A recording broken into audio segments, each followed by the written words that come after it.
There are rules in war that exist for a reason, rules written in manuals, drilled into soldiers, and reinforced by fear. Some weapons are forbidden. Some tactics are banned. Some decisions are never meant to be made.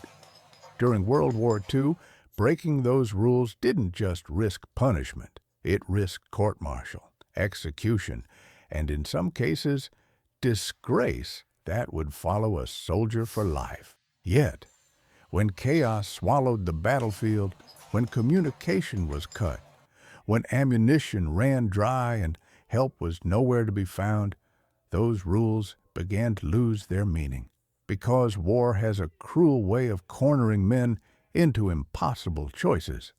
This is the story of moments when survival demanded the unthinkable, when soldiers stood in situations so desperate that the forbidden became the only option left, not because they wanted to break the rules, but because following them meant what you're about to hear. Death was never meant to happen.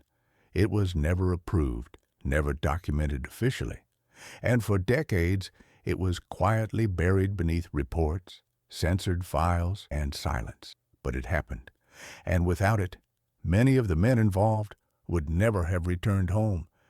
This is not a story of heroism wrapped in glory. It's a story of fear, moral conflict, and survival at any cost. Because sometimes in war, the line between right and wrong disappears, and all that remains is the will to stay alive. World War II was not just a clash of armies. It was a test of human limits. Across Europe, North Africa, and the Pacific, soldiers faced conditions that defied everything they had been trained for. Dense forests where visibility vanished, frozen landscapes that turned weapons useless, endless deserts where machines overheated and men collapsed under the sun. Every army had strict doctrine. What could be used? What could not? What was considered acceptable? And what was forbidden? These rules were designed to maintain order in chaos. But war rarely follows rules. In the fog of battle, radios failed. Units became isolated, command structures collapsed, and soldiers were forced to rely on instinct rather than orders. This story follows one of those situations, a sequence of events where desperation erased boundaries and survival demanded a decision that history preferred to forget. As you listen, remember this: these were real men, real fears, and real consequences. If you're watching from somewhere in the world right now, take a moment to imagine standing in their place, cut off, hunted, and running out of time. If you enjoy deeply researched, cinematic war stories like this one, consider subscribing to the channel. New stories are released regularly, each uncovering moments of history that rarely make it into textbook. Now, let's go back to the moment when everything went wrong. Before the war ever reached the front lines, it was already written down in ink. Every soldier knew the rule. It was repeated during training, reinforced by commanders, and emphasized with absolute clarity. This was something you did not use, not under pressure, not in retreat, not even to save your own life. The reason was simple. Using it could turn a controlled battlefield into uncontrollable chaos. In theory, the rule protected everyone, civilians, allied troops, even the enemy. In practice, it assumed one dangerous thing, that war would unfold according to plan. By the time World War II erupted across continents, these regulations had become sacred. They were treated as lines that separated discipline from collapse.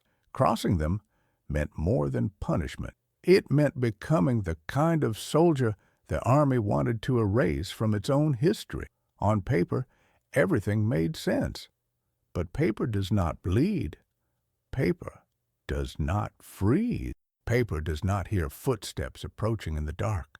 The men who would one day break this rule had learned it just like everyone else. They memorized it. They accepted it. And for a long time, they believed they would never be tested by it, until the battlefield stopped resembling anything they had trained for. The operation was supposed to be routine, a controlled advance, limited resistance, quick extraction. Intelligence reports described scattered enemy presence, low morale, and minimal threat. That information would prove fatally wrong. Within hours, the situation unraveled. Units became separated. Landmarks vanished in smoke and debris. The terrain, once considered manageable, turned hostile, swallowing vehicles and slowing movement to a crawl. Then the radio went silent. At first, no one panicked. Communication failures happened all the time. Signals could be restored. Messengers could be sent. The men continued forward, following the last confirmed orders. But minutes stretched into hours, and hours into something far worse. By nightfall, they realized the truth. They were no longer part of a larger force alone. Somewhere beyond the darkness, enemy patrols were moving, quietly, methodically, not rushing. The soldiers could feel it, that unmistakable when the hunter becomes a... That was when the forbidden rule returned to their minds, not as a distant guideline, but as a wall standing directly between survival and death. At that moment, no one spoke about it out loud. They didn't need to. Every man there knew what the rule was, and every man understood what would happen if they broke it. But the night was closing in, and the rules of war were about to be tested in a way no manual had ever prepared them for. Morning did not bring relief. It brought clarity. As the first light crept over the battlefield, the soldiers could finally see what the darkness had hidden. Their position was worse than anyone had imagined. What they thought was a temporary halt had become a trap. The terrain stretched out before them in every direction, offering no cover and no clear route of... Destroyed equipment lay scattered across the ground, remnants of units that had passed through earlier and never made it out intact. There were no friendly markings, no signals, no movement that suggested help was on the way. A quick head count confirmed the growing fear. They were under strength. Several men had been lost during the night, some separated, others wounded and unable to move. The reality settled in quietly but firmly. This was no longer a myth. It was a fight. Rations were counted and recounted. Ammunition was inspected with a level of care that bordered on desperation. Every bullet now carried weight, not just as a weapon, but as a decision. Enemy presence was no longer a suspicion. Fresh tracks marked the edges of their position. Signs of recent movement, broken branches, disturbed soil, faint impressions in the mud surrounded them. They were being watched. The soldiers spoke less as the hours passed. Conversation became limited to essential words and silent glances. Fear was no longer something to hide. It was something shared. Leadership faced its own crisis. Orders no longer applied when the command structure was gone. Decisions had to be made without approval, without guidance, and without the comfort of knowing whether they were right. One option was retreat, but retreat meant crossing open ground under enemy observation. Another was to hold position, but holding meant waiting to be surrounded. Every choice closed another door. As the sun climbed higher, distant sounds confirmed what they already knew.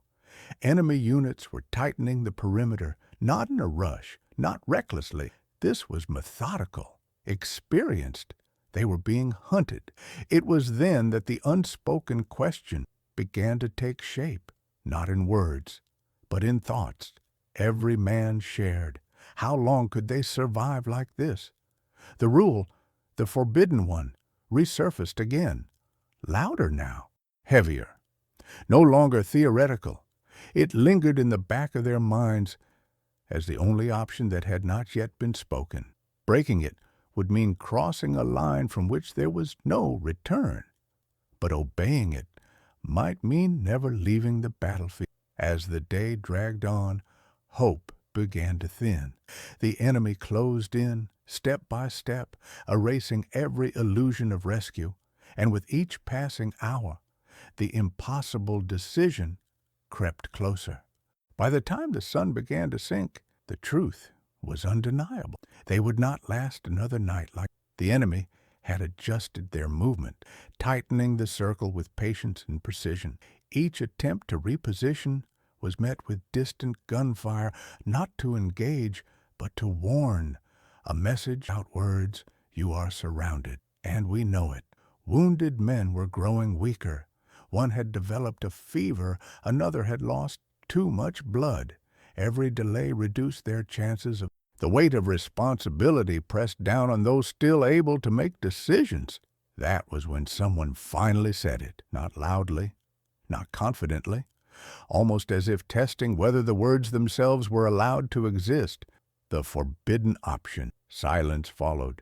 No one argued immediately, not because they agreed, but because every man there had already thought about it. The rule had lived in their minds all day, waiting for permission to be acknowledged. Using it meant more than breaking protocol. It meant accepting consequences that could follow them long after the war was over, if they lived long enough to face them. Courts-martial were a possibility. So was imprisonment. So was becoming a name quietly removed from official records. But there was something worse than all of that. If they used it, civilians could be harmed. Friendly units could be confused. The battlefield could descend into chaos. That was why it had been forbidden in the first place. Yet the situation they were facing had never been anticipated by those who wrote the rules. Training manuals did not account for being cut off, hunted, and slowly erased without support. The debate was brief but intense. Every argument circled back to the same point: survival. They could wait and be overrun. They could attempt a breakout and be slaughtered. Or they could do the one thing no one was supposed to do. As daylight faded, time ran out. The decision was made without ceremony, no dramatic speeches, no declarations of defiance, just a quiet, heavy acceptance. If they were going to die, it would not be while waiting. If they were going to be judged, it would be by history, not by the enemy. The forbidden choice was no longer theoretical. It was now a plan. And once it was set in motion, there would be no turning back. The preparations were made in near silence. There was no sense of urgency in their movements, only precision. Every man understood that once they crossed this line, there would be no undoing it, no explanation, no second chance. Equipment was checked one final time. What little ammunition remained was redistributed. The wounded were positioned where they could move quickly if needed, or be carried. The forbidden measure was handled carefully, almost. It was not treated as a weapon, but as a last resort, something dangerous not only to the enemy, to everyone nearby. As night fell, the world around them seemed to hold its breath. The enemy patrols continued their slow advance, unaware that the balance was about to shift. Confidence had made them careless. They believed time was on their side. They were wrong. The moment came without warning. 1 second, the battlefield was. The next, everything changed. Sound shattered the darkness. Confusion spread instantly. The enemy, expecting a trapped and exhausted unit, suddenly faced something they had not prepared for. Orders were shouted, signals were misread, movements overlapped and collided. For the soldiers who had made the decision, there was no time to think, only to move. They advanced through chaos, using the confusion as cover. Shapes blurred in smoke and darkness. Friend and foe became indistinguishable silhouettes. Training took over where thought the forbidden action did exactly what it was never meant to do. It broke the structure of the battlefield. But chaos cuts both ways. Visibility dropped to nothing. Communication vanished completely. Men shouted names that were swallowed by noise. Somewhere nearby, someone screamed. Whether in pain or fear, no one could tell. Minutes felt like hours. And then, just as suddenly as it began, the intensity faded. What remained was silence, heavy, unnatural, and filled with the soldiers paused, unsure whether they had escaped or simply stepped into a new kind of danger. They had crossed the line, and now they would have to live or die with what they had done. The silence that followed was worse than the chaos. Smoke lingered in the air, heavy and suffocating, clinging to uniforms and lungs alike. The soldiers moved cautiously, every step taken with the fear that the enemy might still be there. Waiting, one by one, they took count. They were still alive, but survival had come at a cost that could not be ignored. Several men were injured, some from enemy fire, others from the confusion itself. Bruises, burns, and shrapnel wounds marked bodies already exhausted by days of fear and hunger. And then there were the others. The enemy had suffered as well, more than expected, not because of superior tactics, but because the forbidden act had shattered coordination. Men who should never have been caught in the chaos had been caught in it. That realization settled heavily. No one celebrated. No one spoke of victory. They moved on, deeper, into unfamiliar territory, knowing that what they had done would leave a trace. The battlefield might have gone quiet, but consequences were already spreading outward. Reports, rumors, unanswered questions. Every sound now triggered suspicion. Every shadow felt alive. The soldiers knew that if they were discovered, there would be no mercy, not after crossing that line. As the hours passed, exhaustion took over. Adrenaline drained away, leaving only the raw weight of... Some men avoided eye contact. Others stared into nothing, replaying the moment again and again in their minds. The forbidden choice had saved them, but it had also changed them. For the first time since the operation began, the question was no longer, how do we survive? It was, what have we become to survive? They had escaped immediate death, but something else had been lost, something no report would ever record. And as dawn approached once more, the soldiers realized the truth.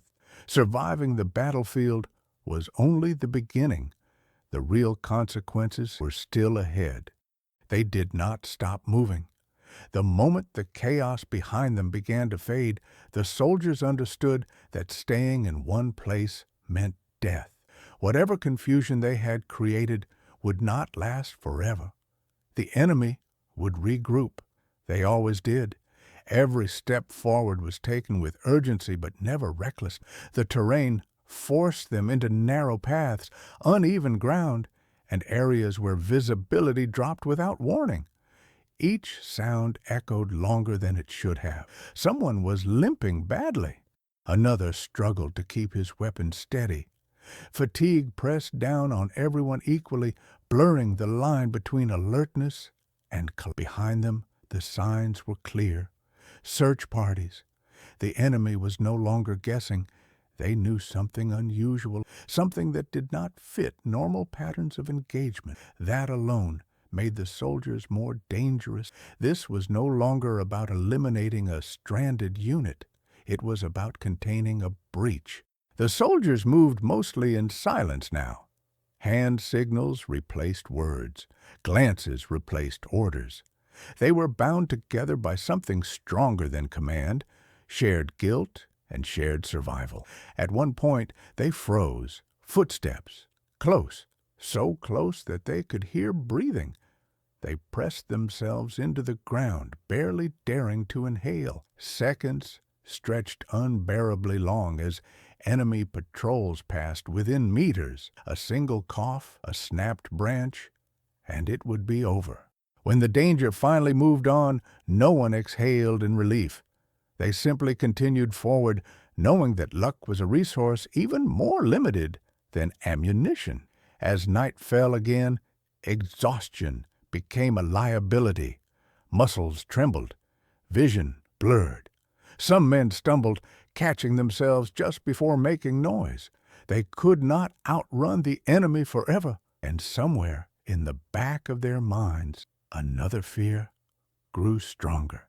If they were captured, the enemy would not just punish them for being soldiers, they would punish them for what they had done. By the third night, fear no longer announced itself loudly. It became quiet. The soldiers had learned to move without speaking, to eat without sound, to sleep in fragments so short they barely deserved the name. Every rustle of leaves felt deliberate. Every distant noise felt closer than it was. They knew the enemy was still searching, not randomly, but intelligently. Tracks were being followed, patterns analyzed, the kind of pursuit only experienced units could manage. This was no longer a response driven by anger. It was methodical, professional, and patient. The men understood what that meant. If they were found, there would be no immediate execution. That would be too easy. They would be questioned, broken down, forced to explain why they had crossed a line even their own army refused to acknowledge. The thought of interrogation haunted them more than death. Words could be twisted, confessions forced, and once the forbidden act was spoken aloud, it could never be erased. Sleep became the enemy. In the moments between consciousness and rest, memories replayed without mercy. The sound, the confusion, the faces blurred by smoke. One man began whispering, another jolted awake at imaginary noises. The psychological toll was spreading, eroding discipline from within. Leadership struggled to keep cohesion. Fear, if left unchecked, could fracture the group faster than any enemy weapon. And then just before dawn, something happened. A distant signal, not friendly, not enemy, something else. It was faint, uncertain, easy to ignore, and impossible. The soldiers exchanged looks. This could be salvation, or a trap. They had already broken one rule. Breaking another might be the only way forward. The signal appeared again. This time, there was no doubt. It was deliberate, short, controlled, repeated at irregular intervals, just enough to avoid pattern recognition. Whoever was sending it understood the dangers of being found. The soldiers froze, listening. No insignias, no clear direction, just the unmistakable presence of someone else moving through the same hostile terrain. Hope stirred, cautious. If it was friendly, it could mean guidance, supplies, or a route out. If it was enemy deception, it could mean the end. The debate was immediate, but hushed. Approaching the signal risked exposure. Ignoring it risked missing the only chance they might get. Trust had become a luxury. They decided to observe first. From a concealed position, they waited, watching the source of the signal. Minutes passed, then more. Finally, a silhouette emerged, alone, moving slowly, deliberately avoiding open ground. Not a patrol, not a search party, a single figure. The man, or woman, moved like someone trained, but not careless, pausing often, listening, checking surroundings. Whoever it was, they did not behave like someone in control. That made them dangerous. The soldiers exchanged looks. This was not part of any plan. Nothing about this moment existed in training or doctrine. Yet here it was. Approaching meant revealing themselves. Staying hidden meant walking away from possible survival. In the end, they chose a middle path. One man moved forward alone, unarmed, hands visible, advancing just far enough to be seen, and no further. The reaction was instant. The figure froze. Weapons were not raised, but tension filled the space between them. Two sides, both unsure, both aware that one wrong move would end everything. The forbidden choice had led them here. Now, a second decision waited. For several seconds, no one moved. The air between them felt charged, as if a single breath could trigger disaster. The soldier standing in the open kept his hands raised, every muscle tense but controlled. Slowly, the figure stepped forward, close enough now to see details. It was a soldier, but not one they expected. The uniform was worn and partially altered, markings deliberately removed. Mud covered most of the fabric, disguising its original color. This was someone who had been hiding for a long time. He spoke first, quietly, carefully, in broken phrases that revealed exhaustion more than threat. He was alone, separated from his unit days earlier, injured, running out of food. The signal was not a trap. It was a gamble, a desperate attempt to find anyone who wasn't hunting him. The relief was immediate, but incomplete. Trust did not come easily anymore. The soldiers revealed themselves slowly, one by one, weapons still lowered but ready. There were no handshakes, no smiles, just wary glances and quick assessments. The stranger knew something, not just the terrain, but enemy movement. He described patrol patterns, search routes, and checkpoints forming around the area. His information confirmed their worst fears. The enemy was tightening control. More troubling, what he mentioned next. Whisper reports of an unusual engagement, confusion among enemy units, orders circulating that something forbidden might have been Nothing used. Confirmed, but enough to raise suspicion. That meant time was running out. The stranger had a plan, not a safe one, but a possible one, a route through terrain the enemy avoided, not because it was dangerous, but because it was considered impassable. It was a long shot, but long shots were all they had left. The soldiers listened in silence. Accepting his plan meant trusting a man they had just met. Refusing it meant continuing blind, hunted, and once again, survival demanded a leap into uncertainty. And once again, there would be no guarantees. The route began where logic ended. Maps marked the area with vague warnings, empty spaces where detail simply stopped. To planners, it was useless ground. Too unstable, too slow, too unpredictable to move troops through. That was exactly why the enemy avoided it. The terrain changed almost immediately. Solid ground gave way to uneven slopes, sharp rocks, and deep pockets of mud that swallowed boots without warning. Every step demanded attention. Every mistake carried consequences. Was painfully slow. The wounded struggled. The exhausted fell behind. Those still strong took turns carrying equipment, then carrying men. There was no room for complaint, only forward movement. Above them, the sky shifted. Clouds thickened, cutting visibility even further. A light rain began to fall, turning the ground slick and treacherous. What had been difficult became dangerous. More than once, someone slipped. Hands grabbed uniforms just in time. A single fall could mean injury, or noise that would echo far too loudly. The stranger moved with quiet confidence. This path was not new to him. He had learned it the hard way by surviving where others had turned back. At one point, they stopped to rest, but to listen. Distant voices carried through the air. Enemy units were close, moving along higher ground, unaware of what lay beneath them. The soldiers remained pressed into the earth, watching boots pass above their heads. When the voices faded, no one spoke. They simply continued. Hours passed. Pain became constant. Fear became background noise. What remained was stubborn determination. The forbidden act had given them a chance. This path would decide whether that chance meant freedom or a slower death. As night approached again, they reached the most dangerous section of the route, a narrow passage, no cover, no room to turn back, and no certainty that everyone would make it through. The passage was narrower than they had expected, barely wide enough for a single man to move through at a time. It forced the soldiers into a slow, fragile line. On one side, a steep drop vanished into darkness.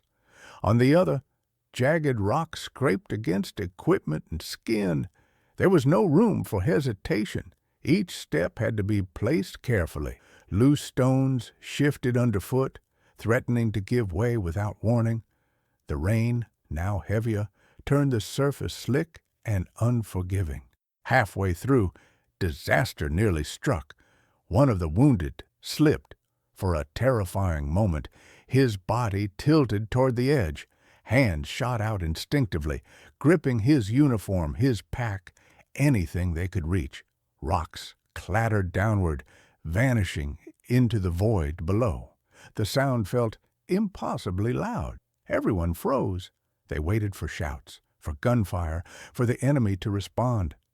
Nothing came. Slowly, they pulled him back to no one spoke. Words were unnecessary. The message was clear. They had used up another piece of luck. The stranger signaled for faster movement.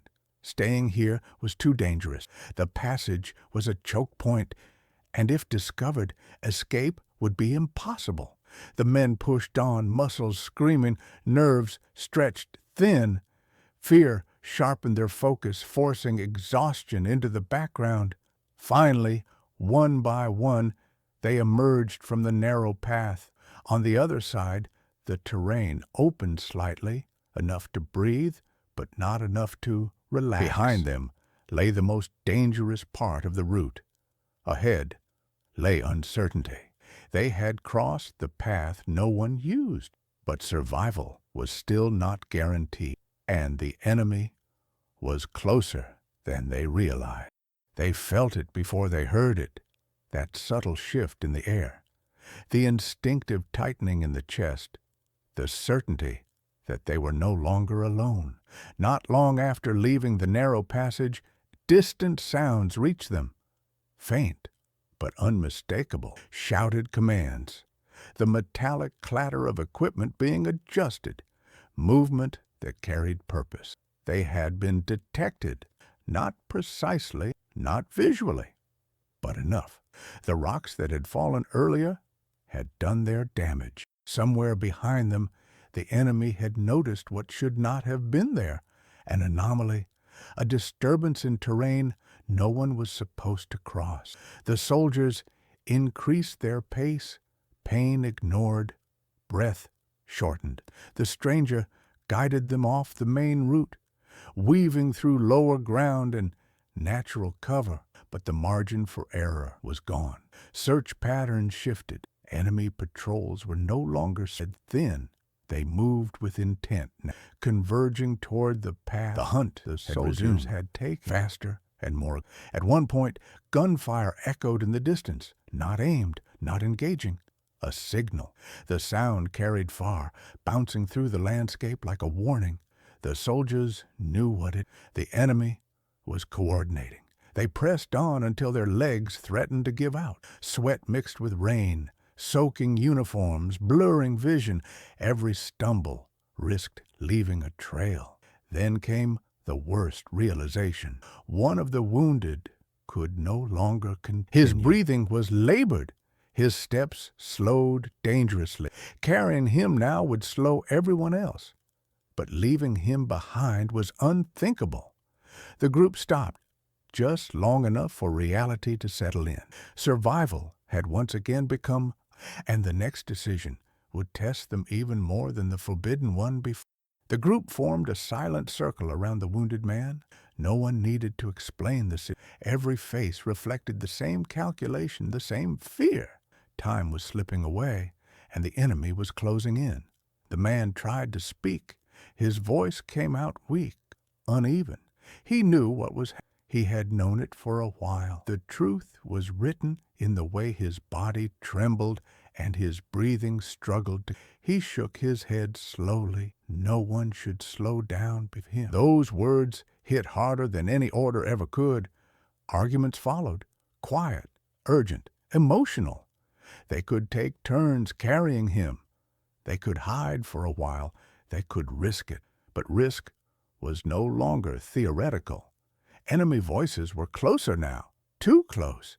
Every extra minute increased the chance of capture for all of them. The wounded man reached out, gripping a sleeve. If they stayed, none of them would survive. The silence that followed was unbearable. War stripped moments of dignity, leaving only raw truth behind. This was one of those moments, a decision that would live in their minds long after the battlefield faded. They did not leave him behind. They changed the plan. Instead of moving as a group, they split. Half would continue forward, drawing attention. The rest would take the wounded man along a slower, concealed route, guided by the stranger. It was a gamble, but it was the only one that allowed everyone. They embraced briefly, no promises, no goodbyes, just shared understanding. And then they separated, disappearing into different directions, each step carrying the weight of what might come next. The split happened quickly, no hesitation, no second thoughts. Lingering would only increase the danger. Within moments, the two groups were moving in opposite directions, each carrying the same hope that the sacrifice would be enough. The first group moved fast. They pushed themselves beyond exhaustion, making deliberate noise, leaving visible tracks, doing everything possible to be noticed. Gunfire cracked into the air at intervals, not aimed, but loud enough to draw attention. Enemy patrols shifted, shouts echoed behind them. The hunt followed the sound, tightening around the fast-moving decoys. For those men, speed was survival. They ran when they could, walked when they had to, and crawled when the terrain demanded it. Every breath burned, every muscle screamed. The second group moved differently, slow, silent, careful. The wounded man was supported between two soldiers, his weight dragging at already strained bodies. The stranger led them through narrow cover, choosing routes where visibility was low and sound traveled poorly. Every pause was dangerous. They could hear the enemy nearby, boots in the distance, commands barked sharply, weapons being checked. Once, a patrol passed so close they could smell tobacco and oil. They did not move. They did not breathe. The rain helped mask their presence, but it also slowed them further. Time stretched painfully. Both groups understood the same truth. If one failed, the other would pay the price. As darkness fell again, neither knew whether the plan had succeeded or whether it had simply delayed the inevitable. The first group knew exactly what they were doing. Every step was calculated to be just loud enough. Branches were snapped on purpose. Loose stones were kicked downhill. Short bursts of gunfire echoed through the terrain, irregular but deliberate. The unmistakable sound of men who wanted to be followed. And it worked. Enemy responses came quickly now. Shouts carried across the darkness. Whistles pierced the air. The hunt tightened, faster and more aggressive than before. The soldiers pushed forward, lungs burning, legs heavy, refusing to slow down. They could feel the pressure behind them, the certainty that eyes were locked onto their movement even when they couldn't see them. At one point, flares shot into the sky. Sudden light turned the landscape white and exposed. For a few seconds, there was nowhere to hide.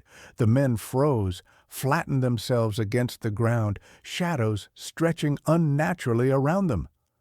Gunfire erupted, not aimed precisely, but close enough to remind them how thin the line between survival and death had become. They moved again as soon as darkness returned, changing direction abruptly, cutting across terrain that punished every misstep. One man stumbled, tearing his hands on rock.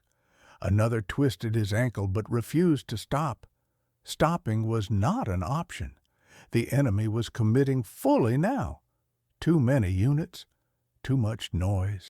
The decoy had succeeded beyond expectation, but success came with a terrifying price. They were no longer being chased. They were being closed in on. The soldiers realized the danger too late. The terrain ahead narrowed, funneling them into an area that offered less cover and fewer escape routes. It was a classic maneuver. Pressure from behind, restriction ahead. They had been herded. A decision had to be made immediately. They split again, this time without discussion. Pairs broke off in different directions, each trying to fracture the enemy's focus. The sound of gunfire became scattered, confusing, overlapping. One pair vanished into the darkness. Another was forced into a brief exchange, shots cracking close enough to feel heat pass by. They escaped only by crawling through mud and water, disappearing beneath the terrain. The remaining men pushed forward, knowing that the enemy was now dangerous, and somewhere far behind them, another group was still moving silently, carrying a wounded man, trusting that this chaos was buying them time. Time was all they had to give. The second group moved at a pace that felt unbearably slow. Every step was a negotiation with pain. The wounded man leaned heavily on those beside him, his weight growing heavier with each passing minute. His breathing was shallow now, uneven, the sound of it cutting through the rain-soaked silence. No one complained. No one suggested stopping, but every man felt it, the creeping fear that they were losing ground not to the enemy, but to time itself. The stranger kept them moving through low cover, choosing routes that bent and twisted unnaturally, avoiding anything that looked like a straight line. Straight lines belonged to patrols. Curves belonged to survivors. Several times they had to stop completely. Enemy voices drifted nearby, close enough to distinguish tones, even laughter. The sound was surreal, ordinary, human, terrifying. The soldiers pressed themselves into the earth, barely daring to shift their weight. The wounded man bit down hard to keep from crying out. His strength was fading. When they moved again, it was slower still. Hands slipped on wet fabric. Boots sank into mud that clung stubbornly, refusing to let go. At one point, the wounded man faltered completely. His legs buckled, and he collapsed to the ground, dragging two others with him. The sound was small, but in that moment it felt impossibly loud. They froze. Seconds passed, then more. No response, no shouts, no gunfire had spared them again. But luck was thinning. The stranger knelt beside the wounded man, checking his condition quickly. The look on his face said everything. They could keep moving, but only for a short time. Ahead lay a narrow stretch of forest that opened toward lower ground. Beyond it, the stranger was right. There might be cover dense enough to dissipate, but the wounded man would not make it. Another decision loomed, quieter than the last, but just cruel. And once again, survival demanded a cost no one wanted to pay. The wounded man could no longer stand. It wasn't sudden. It was gradual, inevitable. His knees buckled again, and this time there was no strength left to pull himself back up. His breathing became shallow, each inhale a struggle that visibly drained what little energy remained. They lowered him gently to the ground. The forest around them felt unnaturally still, as if the world itself was listening. Every instinct screamed that staying in one place was dangerous, but forcing him to move now would kill him. The stranger checked him again, slower this time. There was no urgency left in his movements. The message was clear. The wounded man looked at each of them in turn. His eyes were calm, almost peaceful. Whatever fear he had felt earlier was gone, replaced by something heavier, acceptance. He shook his head. This was as far as he could go. The soldiers argued in whispers. They could carry him. They could wait. They could try something else. But even as the words formed, they knew the truth. Enemy units were closing in. The sound of movement, distant but steady, drifted through the trees. The margin they had bought with sacrifice and chaos was nearly gone. The wounded man reached for one of them, gripping his sleeve with surprising strength. "Don't stop." Those words carried more weight than any order ever could. Tears mixed with rain as they made their choice. Not spoken, not agreed upon openly, simply they would not leave him defenseless. They gave him what little remained: water, a weapon, a chance. They stood. They turned and moved on, each step tearing something loose behind them. The forest swallowed the wounded man into silence. Ahead, survival waited. If they could live with what they had just done.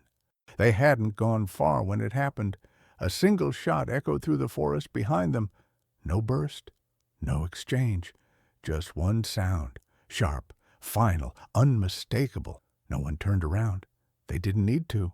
The meaning of that sound settled into them slowly, like cold spreading through the chest. Whether the wounded man had used his last strength to defend himself, or whether the enemy had reached him first, there was no way to know, and no time to.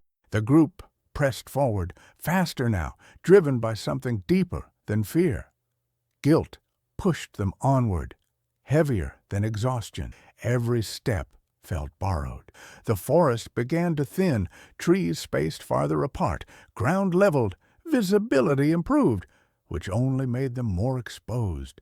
Enemy movement increased. They could hear it clearly now. Orders shouted with confidence. The hunt had found direction again. Whatever delay they had created was ending. They broke into a staggered run, spreading out just enough to avoid being taken all at once. Breath burned in their lungs. Vision narrowed. Survival became mechanical. Then, ahead of them, the terrain changed. Lower ground, dense cover, a narrow stream cutting through mud and brush. The stranger motioned urgently. This was it. Their last. They plunged into the water without hesitation, moving downstream, letting the current erase tracks and scatter scent. Cold bit into numb legs, but no one slowed down. Behind them, shouts erupted. The enemy had seen them. Gunfire cracked through the trees, bullets tearing into water and earth. The soldiers ducked low, forcing themselves forward, refusing to stop even as chaos exploded around them. Finally, the stream curved sharply, vanishing beneath thick foliage, and just like that, they were gone. Silence returned, not the comforting kind, but the fragile kind that could shatter at any moment. They had escaped again, but the cost of that escape would follow them long after the war was over. They did not stop running until their bodies forced them to. When they finally collapsed, it was not out of relief, but exhaustion so complete it erased all sense of time. Muscles locked, hands trembled uncontrollably, lungs burned as if they had swallowed fire. For a long moment, the area offered just enough cover to feel hidden, but not enough safe. Old instincts refused to shut down. Heads turned at every sound. Fingers twitched near triggers that no longer had ammunition to spare. The stranger, the first to move, he scanned the surroundings carefully, then nodded once. Not a promise, just an assessment. For now, they were clear. That was when the weight of everything finally forbidden choice, the split the wounded man left behind. The sound of the single shot in the forest. One soldier sat with his back against a tree, staring at his hands as if they belonged to someone else. Another wiped mud from his face again and again, unable to stop. Survival had demanded things they could never fully justify. They had crossed lines no officer would ever approve, done things that could not be explained in after-action reports or written into official history. Yet here they were, alive. As dawn approached, distant sounds of battle echoed far away, not connected to them anymore. The war was moving on, indifferent to individual suffering. Eventually, movement appeared ahead. Not sudden, not aggressive. Friendly patrols. Recognition signals were exchanged. Weapons lowered. Voices called out names and unit designations that sounded almost unreal after so long in silence. They were home, or as close to it as war allowed. But even as they were led away from the danger zone, none of them felt. Survival had not come cleanly. It had come wrapped in memories. And somewhere behind them, in a forest that would never be marked on any map, lay the final cost of their escape. In the days that followed, the story was reduced to fragments. Official reports spoke of delays, unexpected resistance, and units temporarily cut off by enemy movement. Maps were adjusted, timelines rewritten. What had truly happened was carefully softened into something acceptable. There was no mention of the forbidden, no acknowledgement of the rule that had been broken, no record of the moment when survival outweighed obedience. The soldiers were debriefed separately. Questions were asked, cautious ones. Answers were given just as carefully. Everyone involved understood the unspoken agreement. Some truths were not meant to survive the war. The men were reassigned. Some were sent back to the front. Others disappeared into quieter roles, never again placed in situations where judgment might override doctrine. They carried on. But the war never fully left them. Years later, when the fighting had ended and uniforms were folded away, memories remained sharp. The sound of rain on leaves, the weight of a wounded man leaning too heavily, the echo of a single shot in the forest, and the knowledge that they were alive only because they had done something they were never supposed to. History would move forward without their names attached to that moment. Textbooks would speak of victories and defeats, strategies and commanders, not of the choices made in the dark, not of the rules bent or broken when no one was watching. Those stories lived only in the minds of the men who survived, and in the silence they kept of their lives. War is often remembered through numbers. Battles won, territory gained, lives lost, but numbers cannot explain the moments when survival demands something no rulebook can justify. The men in this story were never meant to be remembered as heroes. They did not charge forward under banners or return home to parades. What they did was quiet, desperate, and deliberately forgotten. They survived not because they followed orders, but because they broke them. The forbidden choice was never celebrated, never documented, and never defended publicly. It existed in a space where morality and necessity collided, leaving no clean answers behind. For those who lived through it, the war did not end when the guns fell silent. It continued in memories that returned without warning, in the sound of rain hitting leaves, in the echo of footsteps that never quite faded. They carried the weight of knowing that survival had come at a cost someone else paid, that history would never fully acknowledge. And yet, without that choice, the story would have ended differently. No escape, no return, no survivor. World War II is remembered as a conflict shaped by grand strategies and powerful machines. But its true story lives in moments like this, when ordinary men were forced into extraordinary decisions, guided not by doctrine, but by the simple human instinct to stay alive. Some rules exist to preserve order. Others exist only until reality makes them impossible to follow. This was one of those moments, a moment that could never be written, but could never be erased.